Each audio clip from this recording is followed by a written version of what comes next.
Hi, I've got this crazy theory that we, you, me, as audiophiles, junior audiophiles, newbies to this audio game, have some real trust issues. I'm going to explain that in a second, but here's a new piece of kit that may save you a therapy session. That's right, it's going to pay for itself. Seriously, a lawn crew right now? Right now. It had to happen now. Jen! It's the Aiyima A80 Bluetooth Amplifier. I'm going to show it to you. It's not going to take much time, so don't go anywhere.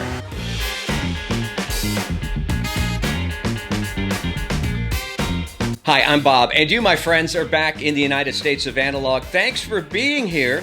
Something cool to show you today. Not going to take much time. We'll get to it. But, you know, I had this idea the other day that I needed to distinguish myself from other YouTubers. So I thought maybe I could be the audiophile with a hat. We've got the recovering audiophile. We got the British audiophile. I could be the audiophile with a hat. It's a stupid idea. It really is a stupid idea. Even though that's the official hat of Texas, the Stetson Open Road, I think I'll just be just me, United States of Analog dude. All right, we've got something cool to show you today. It is the Aiyima A80 Bluetooth Amplifier with all kinds of cool stuff inside. So here's the retail box, I guess you would call it, boasting 300 watts times 2 at 4 ohms. We'll see about that. Well, we won't see about that because we won't do a super deep dive. I'm not going to take up a lot of your valuable time today. Nothing against Aiyima. I think they make very good components. 300 watts per channel times 2. You know, take that with a grain of whatever you want to take it with. I'm not so sure, but a bunch of cool features with this amplifier.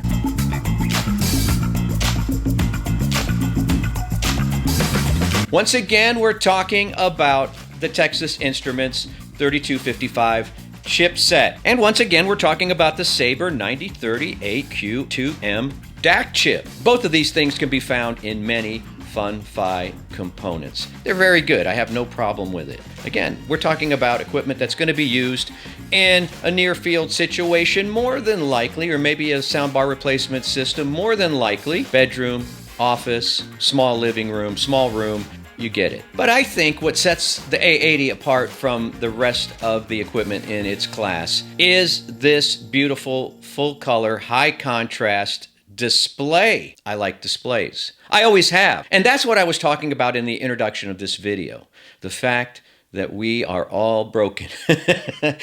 Look at me. I'm including you. All right, maybe I'm just speaking about myself. I'm broken. I have to have something to see when I'm listening to music. I was talking about trust issues. You know, in a world where audio components are just black boxes sometimes. Remember the Adcom amplifier? Just a black box. How do you know what's working? How do you know what's going on inside? With the A80, you get this beautiful display that you can look at that features 2 kinds of VU meters and a spectrum analyzer. Seeing something happen, seeing something moving, gives me a little bit of peace of mind. Inside, see? I told you, I'm broken. I was going to be the audiophile with a hat. Now, when it comes to dimensions, I think I'm going to do more practical dimensions in my descriptions. For instance, it's 6 inches deep. That includes the binding posts to the edge of the control knob. 6 inches across, 2 inches tall on the feet, 4.5 inches tall with the Bluetooth. And as far as the weight goes, I forgot to write it down, so forgive me. Let's just say it weighs about the same as a hardcover novel. Let's do that. Let's just say that. What, 2 pounds? I don't know. Is it that important? Are you the kind of person that likes to weigh your equipment? I think any shelf will be able to handle the A80 Bluetooth amplifier. All right, on the back, as I mentioned, we have that Bluetooth antenna that screws in. We have some TRS inputs. We have a USB input, optical input, RCA input, coaxial input. It has a 12-volt trigger connection. It's got one of those smaller auxiliary outputs and some relatively nice binding posts. Not great, but not too shabby. Hey, at least you're not getting those little springy things. Springy things, how's that for technical talk? All right. It has these vents on the side. It is a metal construction, rubber-capped feet already attached. And on the front, you have this volume knob, which you can also push to cycle through some of the menu items, which include input, light, tone, and meter style. It has 2 or 3 levels of brightness that you can select, and you can also turn off the display altogether at nighttime so that you can go to sleep. It has a single white VU meter, or you can select double VU meters. I don't know what the VU meters tell you. Again, this is the kind of thing for us that have trust issues, that just want to know that something's working, something's moving, something's happening. And it also has a spectrum analyzer. I don't think I've seen one of those since the 80s when they were popular. You also get tone controls, bass, and treble. One thing I noticed that's missing in the menu is all those digital filters. You know, some of these other Fun-Fi products, when you go through the menu, you see there's like 6 or 8 digital filters that you can use, or different roll-offs, or I don't know exactly. I'm still learning. They're not included here. Hey, just give me the good old bass and treble controls. That's why this thing is kind of a throwback to the past. It's a mini McIntosh. No, it's not. And I'm sure you're going to see a lot of videos on this with thumbnails that say McIntosh Killer.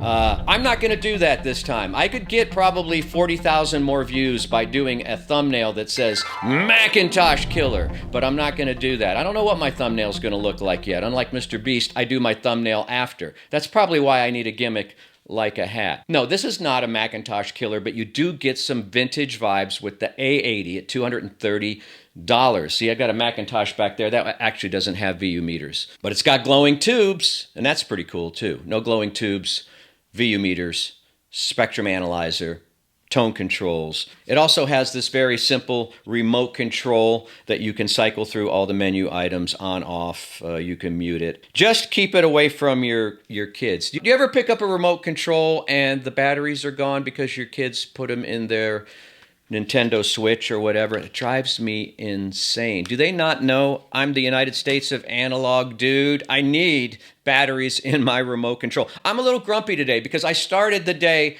with leaf blowers. Can I get a break? And speaking of breaks, would you please like and subscribe and hit that notification bell? We're really growing fast now. Once I hit 15,000 subscribers, it's been boom. We're doing pretty good. So if you could do all that stuff that you do on YouTube, and let me know where you're from, because I do keep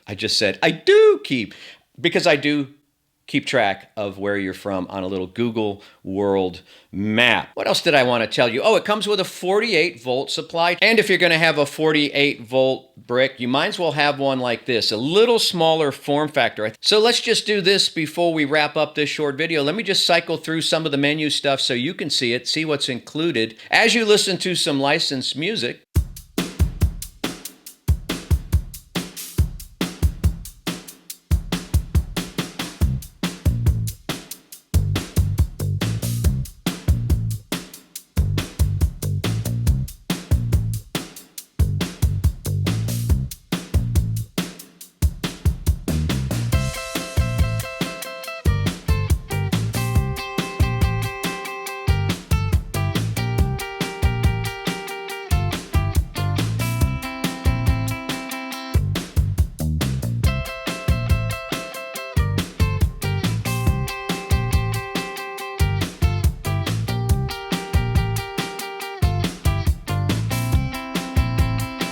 Yeah, I use this A80 mostly in this room here, trying it with different speakers. My Sony SSCS5s, these Klipsch Heresy 3s that I have up here, and the brand new JBLs that I featured, the Stage 240Bs that I featured in a video not too long ago. This was really fun with the JBLs. Talk about vintage vibe, this kind of horn-looking tweeter action here, and the JBL logo, and the vintage VU vibe that's going on with this. Plugged in a Weem Mini, which I had lying around, and boom, I had a little music system. $230 for the A80, 300 watts per channel.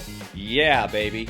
Probably not, but that's okay. This thing works. It's reliable, it's consistent, it's good looking. So I was driving this speaker in particular to really loud and clean volumes. I have no problem with the power that's inside of this A80, regardless of what it might be. I think it does a great job in a small space, pumping out some good bass. Use those tone controls, add a couple clicks of bass, why not? And also check out these JBL speakers, which, by the way, sold out after my video on Amazon. Hopefully they're restocked, or go to the JBL site itself. And this will probably sell out because it's so cool. But there'll be more, don't worry. There's plenty more coming from Aiyima. That's it. Short and sweet. I hope it's short and sweet. I haven't edited it yet. But we'll see you next time in the United States of Analog. And if you have a couple more minutes, you might want to check out another video right here. The geniuses at YouTube have decided that they wanted to show you another video, and it's going to pop up any second here. All you have to do is click on it, all right? Click on it.